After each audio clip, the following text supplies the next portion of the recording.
What happened in Matiang'i last week is unfortunate, regrettable, and quite frankly, from a security point of view, annoying and unnecessary, because there was no need to do that. The police are hot on the heels of the perpetrators of those acts. Investigations started immediately. It happened.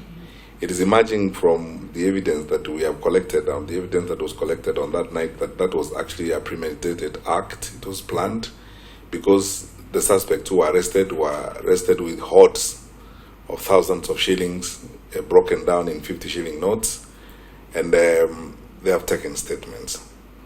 Clearly, there must have been some choreography behind that, because it's not coincidental that these suspects had so much money broken in 50 shilling notes, and some of them, who are distributing this money around that particular time.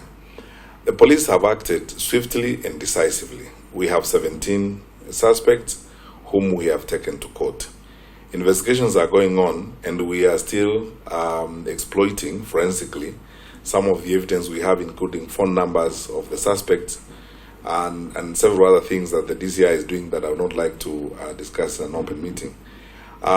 We will go the direction investigations will point us.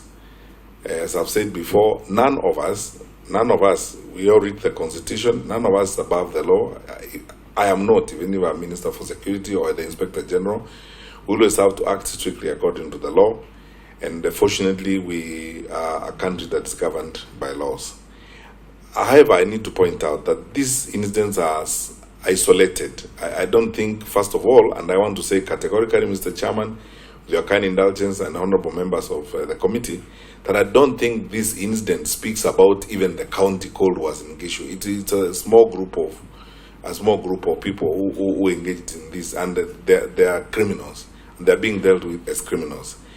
Since this year started and the movement around the country, we have had about 4 incidents of this kind. There was an incident in Busia involving the deputy president. We have people we have arrested who are in court on the matter. There was an incident in Kondere in Kisumu, which we dispersed, a rowdy mob of people in a meeting that the deputy president addressed. And then there was the incident in Nairobi, again, which involved conflict between groups of youth who have been given money or paid or ferried to the meeting and so on. And then there is this incident in Matiang'i.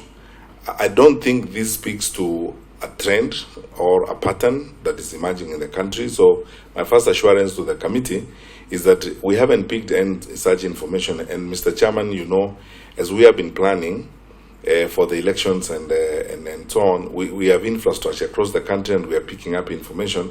I don't think this speaks to any pattern that is emerging. It's an isolated incident, as it were. Nonetheless, it's an incident we'll investigate, and go to the farthest extent that the law will take us.